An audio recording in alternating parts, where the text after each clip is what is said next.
Hello, maayong hapon, maayong hapon. Grabe kahangin dire mga kaigsunan. Ako sa lugar na dito hangin kayo. Naman mi sa tunga-tunga sa laod. Yan. Ito ang panggilpi. So, sige naman may agi dire. So, kada agi dire ay siyempre mohapit ka. Hangin ka dyan. So salamat sa Ginoo kay kumani nga project o mahimong kuan accessible na kaistanan sa mga tao from Kusamis or Tangkub City going to Bukod, Lanao. Mahimong siyang kuan pinaka-shortcut na dalan ay sa Iligan, o Pagadian. So mga igsunan, gusto lang ko share sa inyo atong unaon kanunay Dios may tagyas kaalam, tinugdan sa kaalam. Ginoo may naghatag ng mga idea nato kung saon nga mapadali ang sa utang, saon nga mas manindot ang sa utang o mahimong daghang makabenepisyo palipay. Ang Dios may maghatag natong kaalam. Ginoo may mo rin sa tanan. Bible nagsulti that the steps of the righteous are ordered by the Lord. So ang challenge karon mga igsunan, ikaw karon nagtanaw, mo bang nasusi ang kagalingon, mo bang nasusi ang kasing-kasing, matarong baka tubangan sa Dios, matarong kayo kasing-kasing, hindi bang iyong konsensya na kung ka sa Ginoo, layo tao ka sa ilos Ginoo, surin ka sa Ginoo, ang Diyos patiron anon siyang mapasaylo o andam siyang usap sa imong kinabuhi o sa diya nga Ginoo ang imong i-recognize sa imong kinabuhi, ang iyang ownership sa imong kinabuhi, imo siyang ilhon nga imong amahan, imong Diyos ang manuluwas. Ako mayhon nimo nga Diyos mohanay sa imong kinabuhi. Kung imong ilhon ang Diyos nga siya ang imong amahan, siya ang imong source, siya ang imong tanan. Ako mayhon nimo nga ang Diyos magahanay sa imong kinabuhi.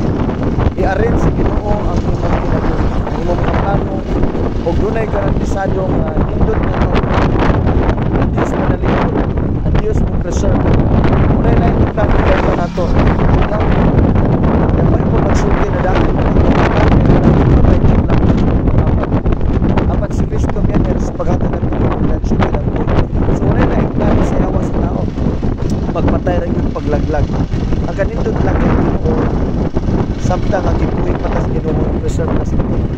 Kitang tanan mga hanawan, pero gusto sa Ginoo na nagaantag taas kinabuhi, nagaantag meaningful na kinabuhi nga payo, mauswago din kinabuhi, madawag din kinabuhi. So ako kong gidasig nga samtang himsog pa ka, may pagkaglawas, likod ay mutuhod, ayaw ang kondisyon si Puno na saligi ang Ginoo, talagari ang Diyos, simbahan ang Diyos, ilhan ang Diyos ngayon ang Ginoo sa pangalan ni Kristo. Kaya ang bayo ng sabi, wala nila yung ngalan, ihatag sa batok sa langit, alam magaluwas sa kanan. Kung saan nga ngalan, ngalan lamang na Jesus, ang anghel na Ginoo. Tingnan niya si nangan niya ang batang Jesus, iposo niya yung katawan, ikan siya ng nakasama. So, isa nga bata, kamaw si Jesus, natin pagluwas, kay si Jesus may nagbayad sa kong sala. Si Jesus nagsakripisyo siya, namatay, ginubong kumanaw. So, gibayran ni Jesus ang kanyang natusan. Unang ang may unang sabi sa Galacia, na buo kang Kristo, mahimong siyang kaliwag nila. O busa niya na nadawat sa sasaad sa Diyos.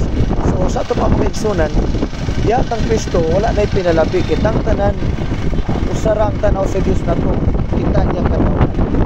Kita niya mga anak. Kung ang tao, muduon niya, mudangop niya, musurinder niya, musalin niya, mutuon niya. So, atong buhatan mga igsunan, mutunta Kristo. Eh si Kristo maumandalan.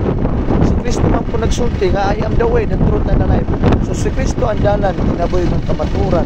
Huwag makadto samahan sa langit, gawas lamang kaniya. So makaigsunan sa bubo lang ang Bisaya kung mga pagdasig na samtang higayon pa, karon ang panahon na maninuod ka, na ayatang natos ginatong kasing-kasing, mga kayugod, kalagod, kasakit, kabugaton unsa man na surrender sa Ginoo. Saligi ang Ginoo. Ayaw undang tawag sa Ginoo. Ayaw undang salig sa Ginoo. Ayaw undang simba sa Ginoo. Tawag sa Ginoo matag adlaw. Kay wa man tay mahimo yun. Wa gyud tay mahimo kitang tanan, wa gyud tabang sa Ginoo. So makaigsunan walay pinalabis Ginoo, kitang tanan palangga kay tas Ginoo. Mahal kaayo tas Ginoo. Ang Dios na plano nato. Naa pa sa nindot kayo nga plano sa unahan.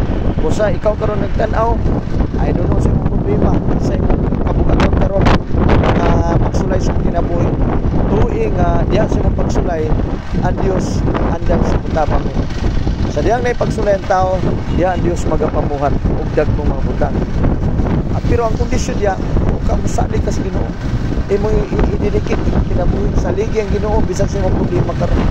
Wala yung makasulbad, gawas lamang sa Diyos. So salamat sa imong pagpaminaw. Share itong video ng salamat sa imong pagbisita kini sa ating channel God's Mission TV. Bisan sa ating channel, makabisita sa God's Mission channel.